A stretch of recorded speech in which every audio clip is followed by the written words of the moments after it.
Huwag po natin itatapon ang ating overripe na mga bananas at magagamit natin yan sa paggawa ng banana cinnamon fritter bowls. Napakasarap na pangmerienda po ito. Tara, luto tayo! Hi, I'm Dance and this is my channel.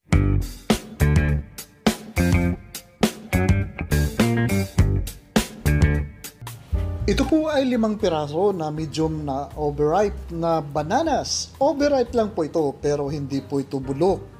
At mapapakinabangan natin ito sa paggawa ng masarap na merienda.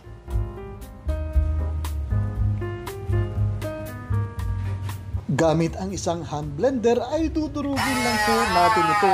Pwede naman po tayo gumamit ng tinidor para i-mash po natin ang ating mga bananas dito.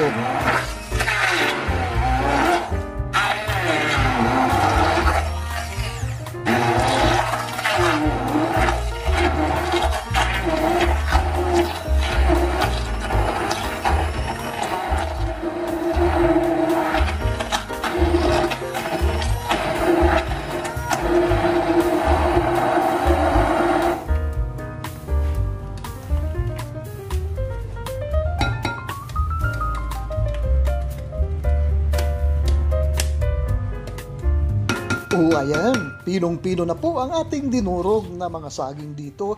Magdadagdag naman tayo dito ng 1/4 cup na sugar. Brown sugar ang ginamit ko dito. At saka 1 teaspoon na vanilla essence.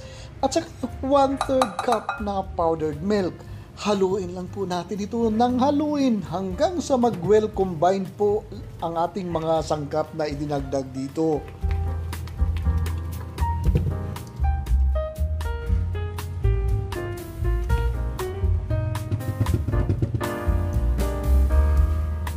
At sa isang strainer naman ay padadaanin natin ang 1 1/2 cup na all-purpose flour at saka 1 tablespoon na baking powder.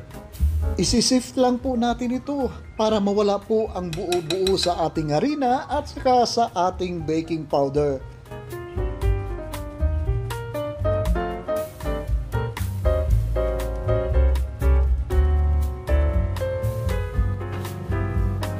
Ngayon naman ay hahaluin natin ito ng maigi hanggang sa mag-well combine po lahat ang ating mga sangkap dito, ang ating all-purpose flour at ang iba pang mga sangkap dito. At kung nandyan pa po kayo nanonood sa ating paghahalo, ibig sabihin lang yan nagugustuhan nyo po ang video na ito. Paki-comment naman po kung saan lugar kayo nanonood para i-shoutout ko po kayo at ang lugar nyo sa susunod kong video uploads.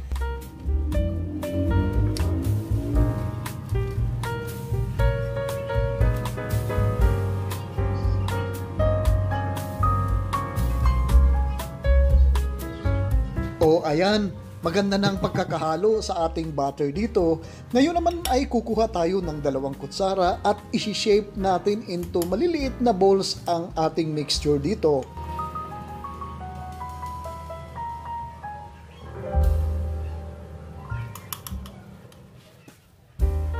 Sa pinainit na mantika ay ihuhulog natin ang ating mini balls dito at i-deep fry natin po ito hanggang sa maging golden brown po ang ating banana fritter balls. At kung meron po kayong mga comments or kung meron po kayong mga request na recipe, pakipost lang po sa comment section sa baba at sisikapin natin na tugunan ito.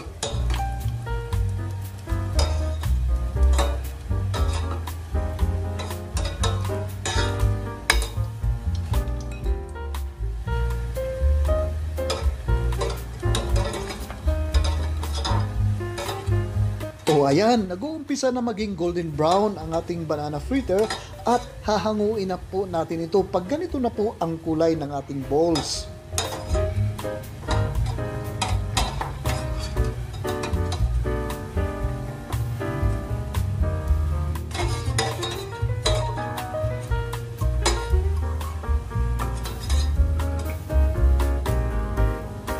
At pagkatapos natin magprito, ay gagawa naman po tayo ng ating sugar cinnamon mixture.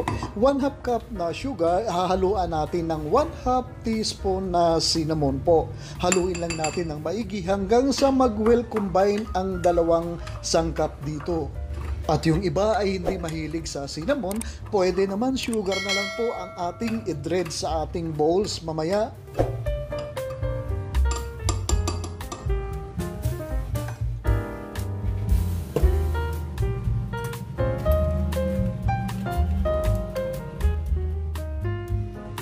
I-dredge po natin o pagulungin natin sa sugar cinnamon mixture ang ating banana fritter balls dito bago po natin iserve sa ating mga kiddos.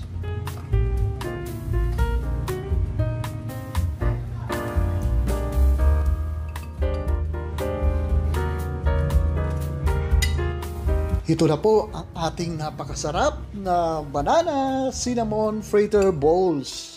Simpleng recipe, madaling gawin, pero napakasarap na pang merienda po ito.